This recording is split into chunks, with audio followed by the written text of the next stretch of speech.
Okay, we should be live here with session 11 at the Educator Collaborative Saturday Gathering. And this is called Wonderful Investigations with Mentor Authors and Mentor Texts. My name is Brian Sweeney. I'm a consultant for the Educator Collaborative, but I'm going to be the tech person helping out here today. And it's my pleasure to introduce our presenters. The first presenter is JoEllen McCarthy, and I'm going to introduce her because she's our book ambassador, and her special guest here is an author, and I want her to introduce the author because as our book ambassador, that's really her job. And I thought what I'd do is talk a little bit about what a book ambassador is for the Educator Collaborative. Really what we've done is we've chosen a person who doesn't just love books, which we all do, that's why we're here, but someone who is an expert at sharing what's kind of current and best loved at the time and really worth sharing with your classes and with your students. And JoEllen McCarthy is that person for us. She has more than 20 years of education experience under her belt. She has degrees from multiple universities. She works with multiple districts, and she presents at multiple conferences. And she's here with us today to talk about her work and to talk with Marissa Moss about her work. So here's JoEllen, and here's their session. Please enjoy. Thank you, Brian. Thank you, everyone. I'm so excited to be here. Brian did share with you that I'm the book ambassador, but I am also a learner, lead learner, as I like to say, and I spend every day learning with the teachers and the students that I work with.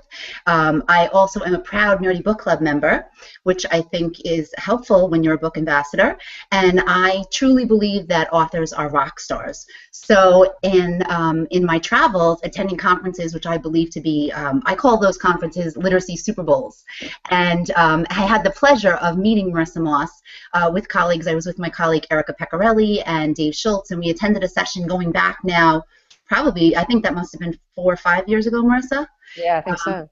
Yeah, and so in typical nerdy fashion, introduced myself to Marissa and was so impressed. And many of you will know Marissa as the author of Amelia's Notebooks. She's fairly well known for that and has published over 50 picture books and so many in the series. And actually this year is the 20th anniversary of Amelia, so congratulations to Marissa. But what I learned on the day that we met is that Marissa, and I knew also, is that she is a fabulous nonfiction mentor author, and she has a tremendous amount of picture books, biographies about famous people, and really interesting stories to tell. And I was intrigued, as was my colleague, to speak with her about her process. And so since then, we've actually brought Marissa into classrooms through Skype and had the opportunity to share her work and to share what it means having her as the mentor author and the mentor text in the classroom. So we're going to talk a lot about her investigation process and how that translates to work with kids. And I guarantee you, you are in for a treat, because I always say Marissa is so brilliant that when she speaks, I don't want to do anything else but just stop and write it down. I'm like, oh, it's a Marissa-ism. So I get a little excited, but it's true, and I hope that you enjoy meeting Marissa. And I'm going to just put up a slide with several of her books so that you know and see exactly why she is so popular with in terms of the biographies. And Marissa, do you want to start speaking a little bit, and you can introduce yourself as well?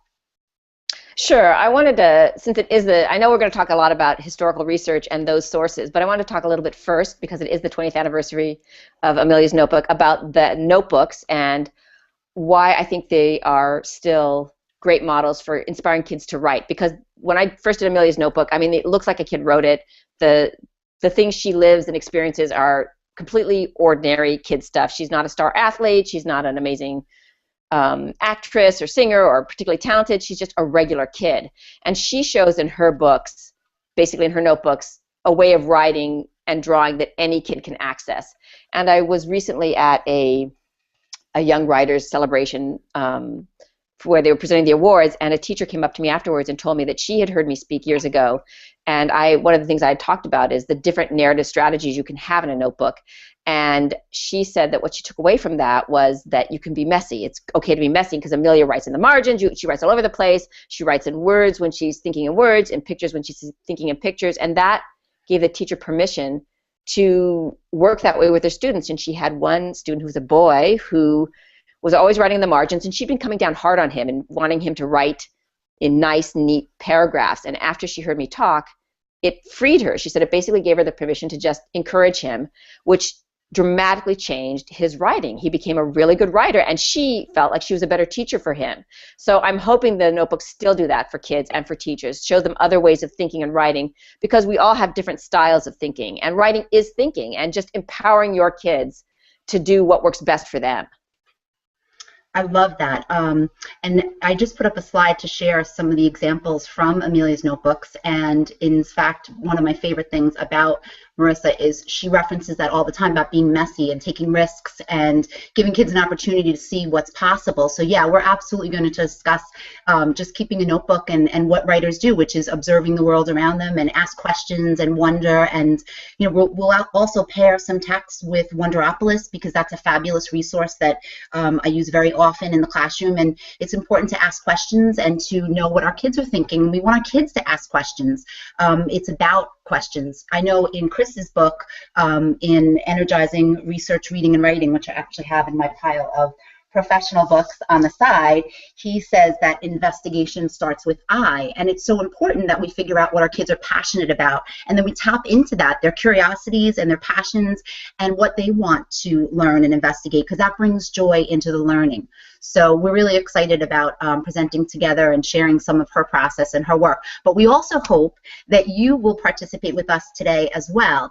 And we would like you to use the hashtag, which is the EdCollab Gathering, with the number 11. So if you could do that, that would be terrific. And we also have 2 book giveaways, signed books, which you'll hear about those books today. One is Sky High by Marissa, and the other is Barbed Wire Baseball, which is actually fascinating, the nonfiction picture book biography of the real an Japanese American who played baseball, and I'll let Marissa fill you in later, but I just wanted to encourage you to tweet today with that hashtag number 11, and we'll have 2 lucky winners who get signed copies of Marissa's books. Yay!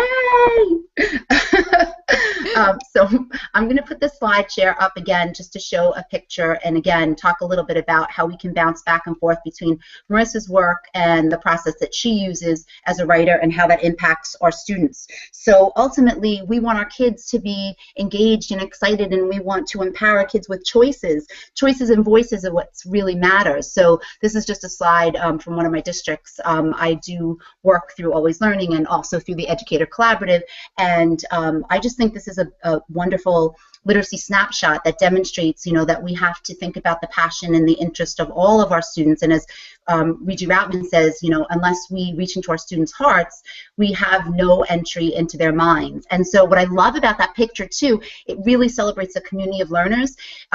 You may not be able to point out exactly in those pictures, but the janitor is in that picture, the principals are in those pictures sharing books that they love, as well as the librarians, everyone is represented in there, including the superintendent. So talk about being a lead learner and really celebrating those choices and voices. I think our kids need to see us modeling that, and so that's really important. So Marissa, do you want to talk a little bit about, I'll put the slide back up that helps you with what you said about in pictures and in words and thinking about that. Is this the Amelia slide? Yeah, I actually, sorry, no, it's actually. I don't know what you're putting up. I'm having to talk about anything. But if we're talking about the notebooks again, I mean, a lot of the aspect of getting kids interested in engaging their hearts and their minds is allowing them to use all parts of their brain. And kids tend to be visual thinkers. I mean, most kids are better artists than most teachers. And they stop when they're around 9 or 10. They become hypercritical of their drawing. But if you encourage them to keep on drawing, then they have access to a different kind of creativity. So yes, this image of the head and the heart is basically, it's making you think visually, and you can section it off, and there's different ways of accessing kids' information so that they can think in terms of mind maps and heart maps. So it's not just, you don't have to write just in a paragraph, you don't have to write a narrative. You can do different kinds of writing and thinking and drawing, because they all inform creativity and getting kids excited about learning, reading, and writing. They all can feed each other. And there's kind of this hierarchy we have in our culture that words are better than drawings. And I don't think that's true. And it's certainly not true for young kids. And if you encourage them instead of squashing them, then you may end up with better results. And I think it's really exciting this past year, that the Newbery Honor went to a graphic novel. So finally we're validating visual thinking and cartoon making, which is something that a lot of kids like to do and have been told, don't do that, that's not real writing. Well, it is real writing when you win a Newbery for it. So yay. I'm really thankful to the librarians for choosing that. Absolutely, absolutely. I actually wanted to talk a little bit too about your process in terms of questioning and curiosity. So I'm just going to throw this slide up that, if I am not spazzing out, which apparently I am, 1 second, I apologize. Yeah. Do you see that? Hold on, sorry about that, guys. Here we go. I love this, the phrase that a picture poses 1,000 questions, and you can see some of the photographs, and maybe Marissa, you can talk a little bit about that with those authentic documents. Go ahead. Well, a lot of my work comes out of questions, and I think that actually questioning is a great way to get at learning for kids, because if you ask what's behind this image, I mean, that image sets off a bunch of questions. So, for example, the top one, the top left, which is Kenichi Zenemura, who's the hero of barbed wire baseball, the very short person, towered over by Babe Ruth and Lou Gehrig. I mean, that picture makes you wonder, who are these people and how did they get in this situation? And the one below it is actually, you wouldn't know who it is, but it's a woman dressed as a man. She's a spy in the Civil War who was not in the army but was an actress. I mean, we would now say, okay, clearly she's a woman, but nobody thought so at the time. They didn't blink an eye. But you look at this picture and you wonder, who is she and what's her story? And it's the same for the lower right, which is a photograph I came across at a museum, the Railroad Museum in Sacramento. And I saw this picture of these women who are loading freight. And they are wearing overalls, dressed like men, but they have like little lady shoes on. And they look so proud and happy. And the question I asked was, who were these women? I didn't know women were loading freight at the turn of the century. Who were they? How did they get these jobs? What became of them? And that question became an exploration, which became a book. I mean, all of these photographs basically became explorations and became books. For the one above the women loading freight, Sky High, Maggie G, that came out of a question from a newspaper story about women who flew planes in World War II, and I thought, who were these women? I had no idea. It's a story I felt like needed to be told. And I think kids are natural questioners. They ask these questions, so encourage those questions and then see what comes out of them. Absolutely. I'm going to just stop sharing on there. I wanted to just pull this slide up because you couldn't really see, and I think it's a better visual just to show that how you came across this photograph and what you were thinking, because you can clearly identify some of the other people in that picture. Is the Kenichi Zenemura one? Yeah. Okay, all right. Yeah, this is really a great story because the question, this came out of the question too of, most people know Baseball Saved Us, that picture book about baseball in the internment camps. And my question was, well, who started playing baseball in the internment camps? Somebody must have started that. Who was the person? How did that happen? And that's how I found Kenichi Zenemura, who was a professional baseball player, who played exhibition games with Babe Ruth and Lou Gehrig, which is how this photograph came to be, and who played every position. He was a manager. He was incredibly well-known in his sport. And when he was interned with his family, the way he dealt with being in this incredibly depressing place was to build his field of dreams. And he created these teams, which was the only time that they could leave the internment camps, was to play other teams from other camps and local teams. And he picked, of course, this baseball is the most American sport of all. He was claiming his Americanness and also claiming who he was in the most emphatic way through his sport. And this book won an award from the Museum of Tolerance. And when I was there for the ceremony, they had groups of 5th grade classes who had done reports on it. And what I was amazed by was how kids really got the message of this book in a way that I thought I didn't even realize was out there. So the moral of that story is, never underestimate kids, because one boy said what he learned from barbed wire baseball was, no one can put you in prison except yourself. I was like, that is so profound. I mean, kids get these things. And you just cannot underestimate kids. It's one reason why I love writing for kids. Adults, I'm not so sure about, but kids, they get it. I mean, they really are really critical readers, and basically all you have to do is encourage what they innately are doing anyway. They're highly critical. And just encourage them to articulate it. Absolutely. I'm trying to see. I told you, Marissa, everything she says, I want to tweet. So I'm trying to tweet at the same time. So friends out there, if you're watching, can you please tweet with the Ed Collab Gathering hashtag number 11 so that I can not multitask as much and give all my attention. You're a master at it. I'm trying. But Marissa said something really important, and I think that, you know, students can be more critical readers, you know, just when they also think and unpack what a mentor author has done and think about and ask questions not only of the subject matter, but the process. And so it's not just, you know, understanding the craft lessons, but it's understanding the process with which an author comes to investigate something, and then how can we take that into their own work and into their own writing. So I'm a big fan of using text sets and reading ladders, and that's a little shout out to Terry Lassane at Professor Nana, which is a great professional resource book called Reading Ladders, and it's, you know, it's about meeting kids where they are and bringing kids to where you need them to be. So many people think about, oh, picture books, and, you know, we try to gear this to a conversation for older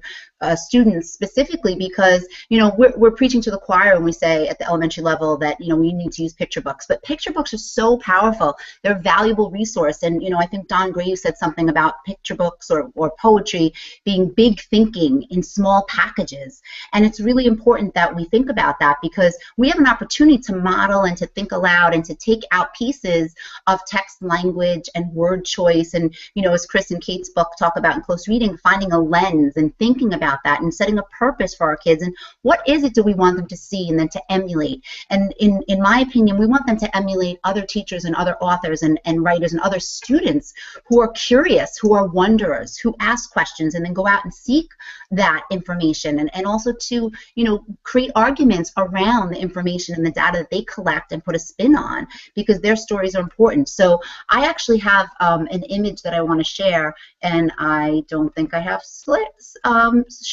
share. I forget that step every time. So sorry. But this is just a little synopsis of a text set where, and I tweeted out some samples of some wonderings and some pairings. But so here's Marissa's book, Barbed Wire Baseball, which, as you know, is the nonfiction story of this Japanese American who was in an internment camp. But there's a fabulous poem that I have to say, as a learner, I first was introduced to by Laura Robb, who I love, Laura, so shout out to Laura Robb's work. But she shared a poem that was called In Response to Executive Order by Dwight Okita, and it came from variety of collections. I've already tweeted out the link if you're looking for it, but you know, getting kids to think about connecting and reading across ideas and thinking about poetry, and not thinking about poetry just in the month of April, because poetry matters all year long, and so you can layer opportunities for thinking with poems, with picture books, with primary sources, and really give kids an opportunity to think more deeply. And I think that's what is so powerful in using picture books and mentor authors like Marissa's. So, well, I want to really second what you say about using picture books with older kids, because I think there's a tendency to shove kids away from picture books, thinking that they're less than. But you can get at some really big themes through a picture book, and it's just how you present it. So if you take Barbed Wire Baseball and you ask kids, well, what are the themes of this book? Not just imprisonment, but why did Kenichi, one of the tropes of the book is that his sons keep on asking, is it done yet? Is it done yet? Is it done yet? As they keep on making this field, and it's never done until it's absolutely perfect. And you could ask kids, what was he striving for? Or have them ask, they could ask questions about what they think he was striving for. What questions have come up in their minds as they see this person doing this to such an extreme? So what is it? What is it that's going on here? And I think they get those themes when it's in a picture book. You kind of have a small package that's deep. When a novel, I think of as baggier. It's got a lot of room for stuff. So in some ways, you may not notice. It's not crystallized, but in a picture book, you can really get at big issues. So the big issues of what is the emotional journey that Kenichi Zenomura takes, and where does he bring everybody else, and where do you go as a reader? Kids get it. So all you have to do is, in your 32-page picture book or 40-page picture book, you have big messages that they can hang on to and then write about and explore. So it's a really great support that should not be, you know, minimized because it's not a lot of pages. I mean, I think we tend to think, oh, more pages means better, smarter, you're learning more. And that's not necessarily true. It's what you do with what you have. And like you say, you're unpacking this kind of density that you get with picture books and poetry. Absolutely. I actually love, and I'm spending a lot of time talking about Marissa's work because, again, everything that she does, we can take back to our students and share, and whether she's physically there or not. And that's why I think it's so great having the books, because I feel like the books are my co-teachers. So every classroom that I go into, I say, oh, today I'm, bringing Marissa with us because I want to talk a little bit about, some things that I learned from Marissa and what she does. And one of the things that Marissa does, which she does so beautifully, is she keeps this collection of information in the back in her author's notes that explain exactly where she got the idea. And so even that has been an opportunity for the collaboration and the work that I do with kids. So after they're doing research that they're really invested in and they're passionate about, they have an opportunity to then create author's notes in the same way and really give the reader an insight into their thinking. And I think that's a huge part of the process. It's not about just creating products. It's celebrating the process that goes into that work. So I don't know if you want to add to that, Marissa. Well, I'm a big fan of author notes, and it's interesting as I work as an editor too. I mean, a lot of what goes in the book is the story, but there's the story behind the story that if you put it in the book, it slows it down, it breaks it. It's not the right place for it, but the perfect place is the author's note. So a lot of that stuff that you think you're really excited about and you're jazzed about but doesn't belong in the story, stick it in the author's note. So I spend a lot of time on my author's notes. I'm glad to know you actually read them and use them for something. I mean, I write them for myself because it's just the stuff I'm really excited about but can't quite fit in. But they are a huge part of the journey because you're looking at a 40-page picture book, but you don't know that I've read hundreds of books that got condensed into that one book. And there's another little small slice that goes into the author's note, which I think is, when I tell this to kids, they're always like, oh my gosh, you read so much? That's daunting. But at the same time, it gives them a sense of this kind of bigger world that you bring in to them, for them. Absolutely. And then you're modeling for kids exactly what we want them to do. We want them to read a lot, and we want them to write, and we want them to be engaged and to be on a journey, seeking out things that are, what they want, what they're passionate about. And it's a win-win, to balance those things. So I think that's great. I want to put up a slide that is from one of Marissa's books, and I want to ask, and I'm hoping people would actually respond and interact. How many people know who Harriet Quimby was? And I know it's really not live interacting. Let's see, maybe Brian will get somebody who tweets for us. Is there anyone who knows who Harriet Quimby is out there? You can hashtag the Ed Collab Gathering number 11. I don't know how live that would be, but... yeah, but you get small response because nobody's heard of her, sadly. I know. So, Marissa, maybe you can talk a little bit about that. And I want to just pull out the book right here, Brave Harriet, which is all about Harriet Quimby. And maybe you can share a little bit about this fine woman who many people do not know about. Do not know. Because you said I read about famous people, but in fact I don't. I read about people who should be famous and aren't. So, heroes, yeah, right. she's an example. I mean, Harriet Quimby is, an aviation,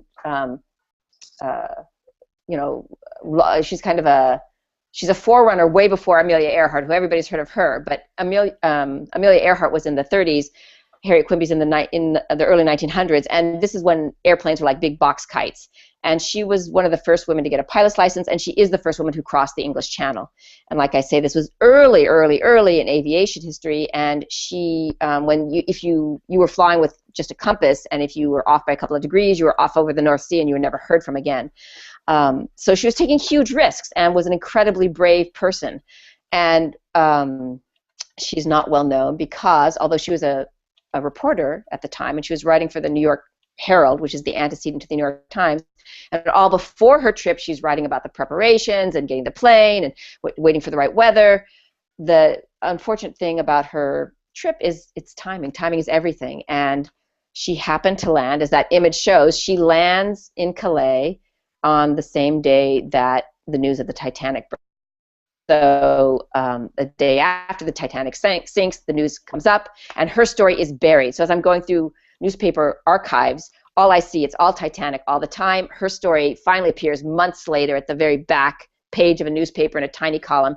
And that's why you don't know about Harriet Quimby, because if the Titanic hadn't happened, she would be famous. So I felt like I had to resurrect her story as someone who was taking all these risks and chances very early on and deserves to be better known. And these are the kind of stories I like to find. I like to find the juicy nuggets that history's passed over. And usually there's just stories about women or minorities because history is told by, for the most part, white men. So I'm trying to resurrect those histories. And I think those are also stories that relate to kids because not all kids are white boys. So let's tell stories that they can feel connections to, that they feel represents some part of their bigger family story. Absolutely. So you can see why I want to kind of tweet everything Marissa's saying, because I'm just right. I love how she said resurrect the stories. I think that's a powerful. No, I do. I think it's beautiful the way that you said that, and you always have me inspired in the language that you choose as you speak, and as you bring that to life in the stories that you write. So I really appreciate that. I want to share with you something that Marissa has done as well, and I'm putting up this slide for you. Which I said, famous, but I meant exactly what Marissa said, resurrecting the Not stories. famous at all. No, not at all. Of heroes and sheroes, which, I kind of stole that language because there's a book that I love that's a poetry book, which is by Patrick Lewis, and it's called Heroes and Sheroes. And in that book, it is poems of amazing everyday heroes. And so I kind of stole that language in putting together our session and thinking about what Marissa does in her work.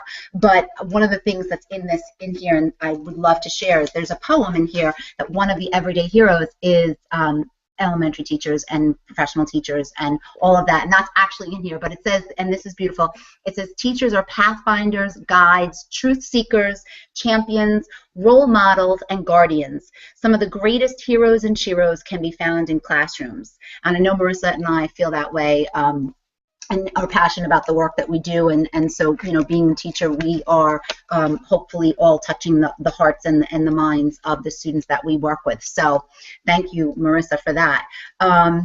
So if I go back to this slide, speaking of heroes and sheroes and everyday heroes, one of the things that, connecting back to Wonderopolis, there's so many different resources, if you're not familiar with Wonderopolis, where you can just pull up something your kids are wondering about. You can put it into a little search bar. You can find a topic, and they have videos that pair really well with text. But if you're thinking about the idea of these heroes and sheroes, it's not just the Superman or the superpowers. And so Marissa, I think, really has the opportunity and does that so well in finding those examples in history. And so, yes, we're speaking a lot about history, but the same could be true in investigating science or investigating topics in any area. So recently, and I truly believe that my learning every day happens, on a daily basis through the teachers that I work with and the students, but the Professional Learning Network on Twitter is amazing. And just, I think it was yesterday, the day before, Seymour Simon, who's really involved on Twitter, he said,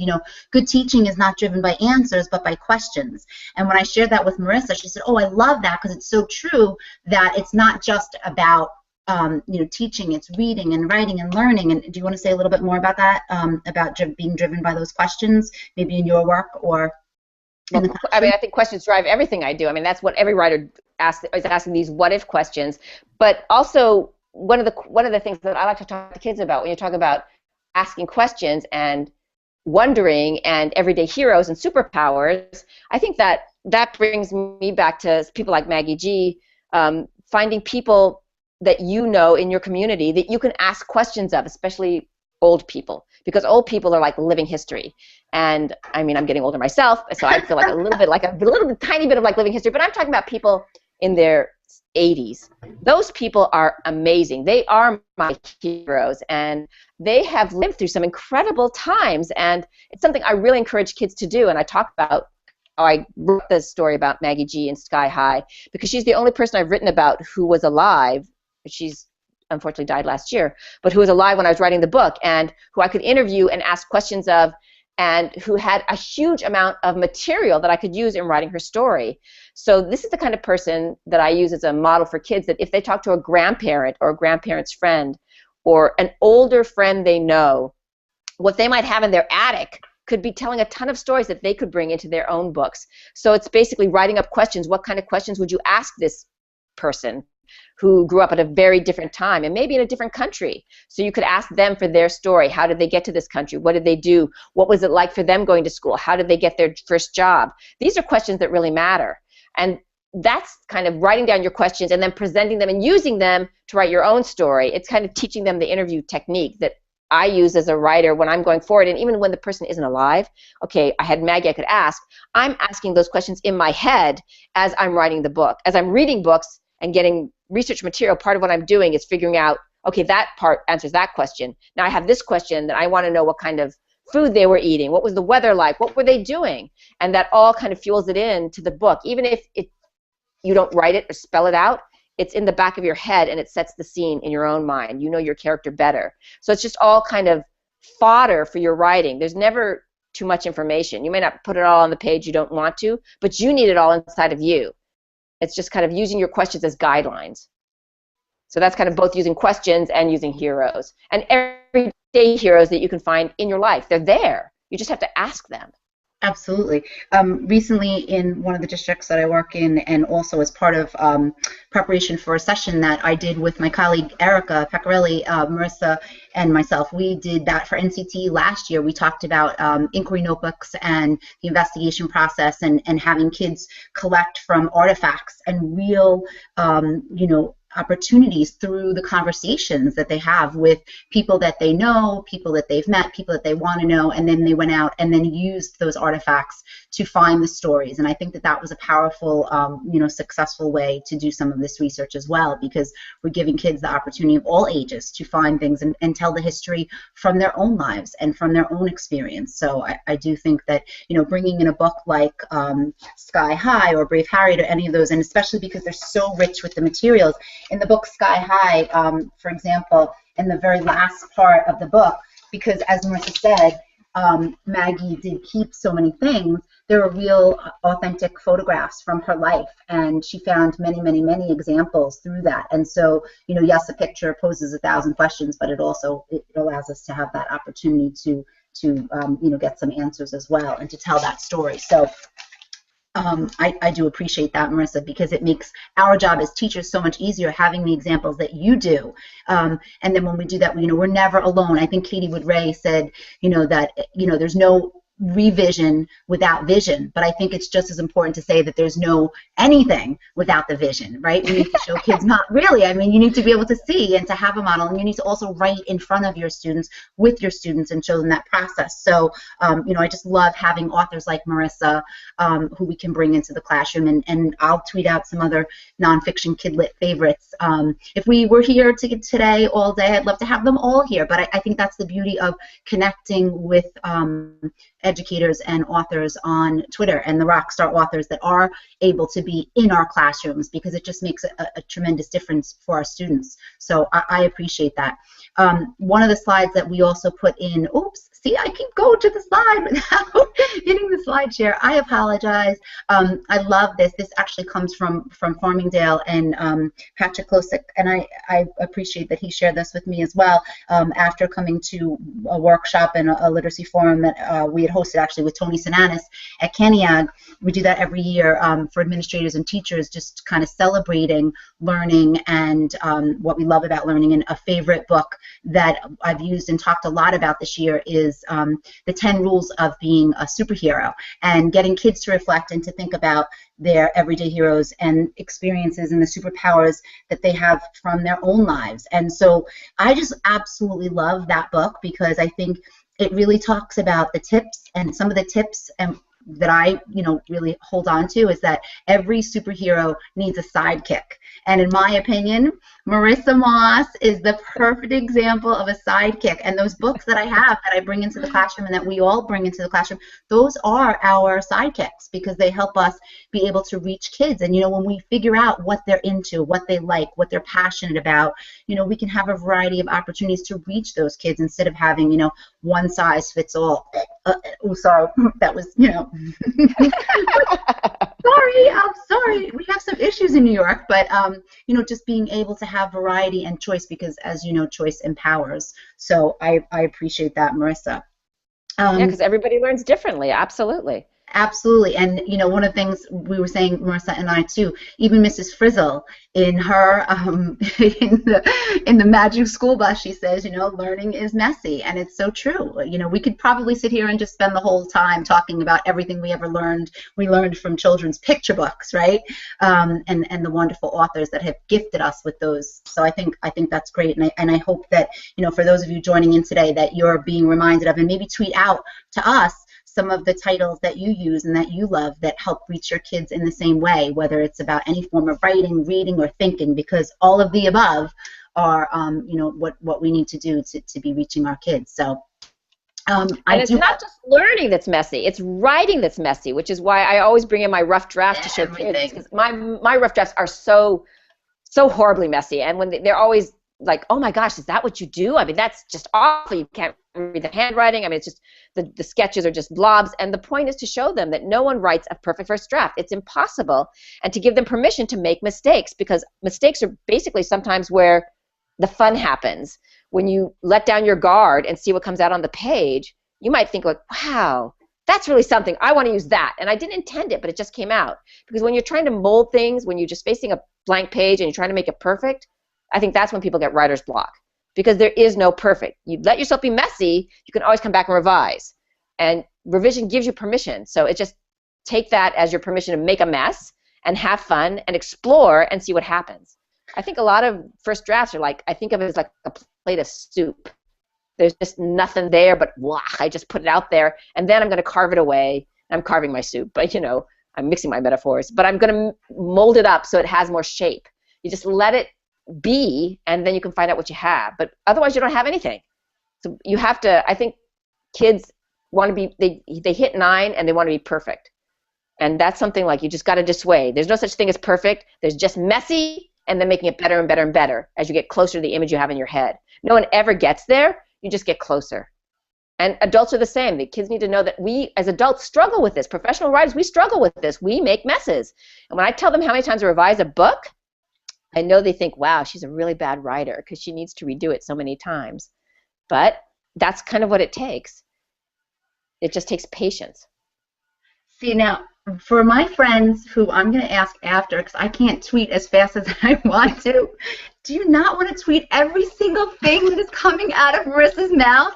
Or just get her to Skype in with your kids, or bring her. Marissa's on the West Coast, which we neglected to say, but when she is in New York, and we can't wait for her to be back again in New York, we have to get her into your classrooms because she is just so inspiring. And Marissa, you Skype too, as long as we get the timing right, right? I do Skype visits, and I'll be at NCTE. Yeah. Yes, and hopefully Absolutely. We'll have our little Wonderopolis and exciting thing with friends, wondering with friends. So anyway, I feel like the time is going so quickly, and I wanted to just share a few things that also inspire from Marissa's work. And one is from a book that is historical fiction, which I think is another important focus that we can then do and use with our kids. So I'm just going to throw this slide up real quickly, and then you can talk a little bit about it, Marissa.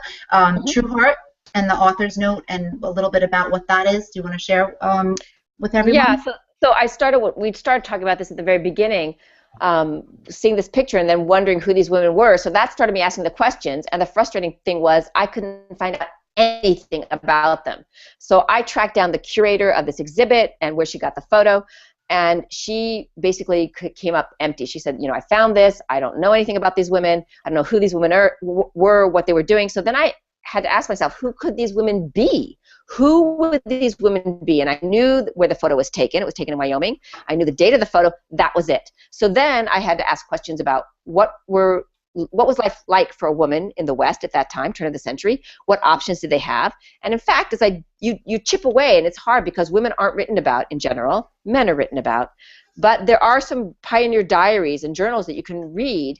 And I read as widely and deeply as I could. And then I found, okay, women were smart. At the West, they could do things. It gave them freedom to do things they couldn't do back East because there were fewer people.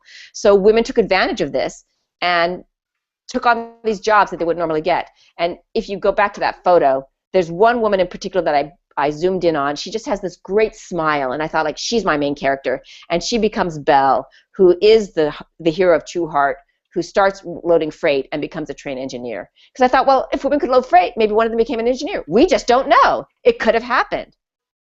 I just And put that's the the story. picture back up for you, Marissa. Okay, because she's just got, I don't know if it's big enough that you can see, she's got this amazing face. She's got kind of a lock of blonde hair coming over her forehead, and she looks so impish and proud of herself. And I thought, okay, I'm empowering her a century and a half later and giving her her story. And I think love that. And if kids look at, like, if they look at a photo like this and you say, okay, who is that character? Imagine that character. They can come up with a story behind that. That's human nature. We all read stories into faces. Who could that person be? And then go with it and see who she becomes or he becomes.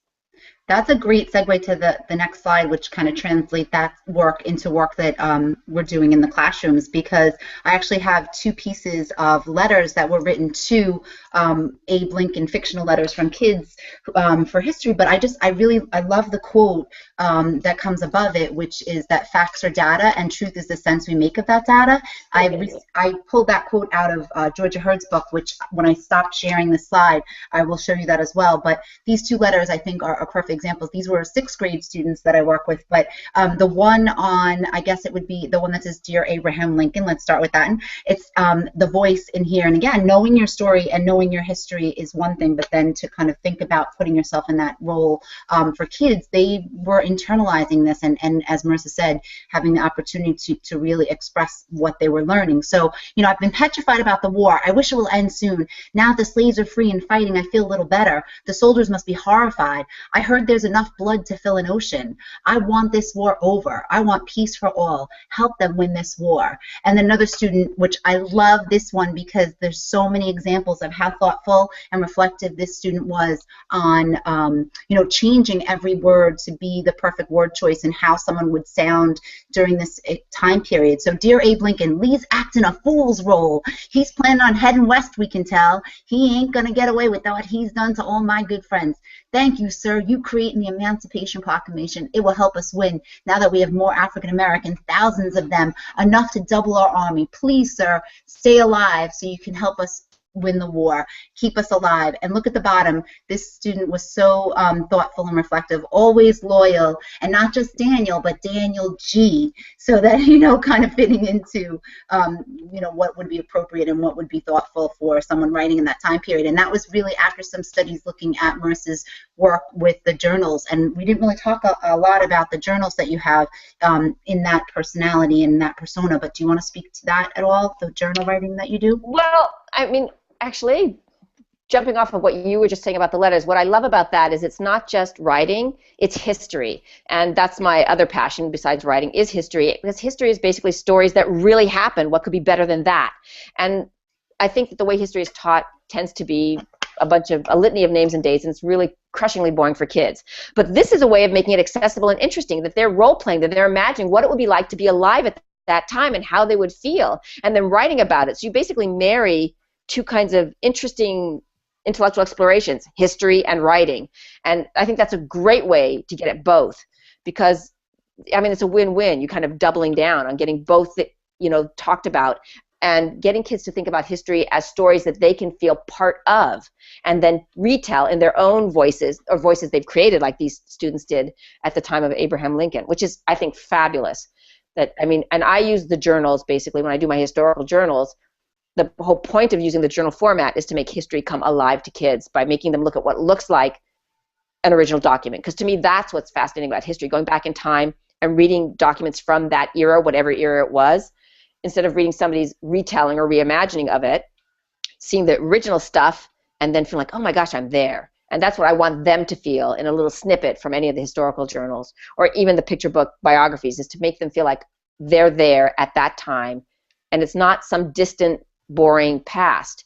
It's a story that they're part of for a little bit, for a little while, and they've incorporated it into their being. Because it's going back to what you said at the very beginning of this, it's reaching people's hearts. They feel it in their heart, in the pit of their stomach.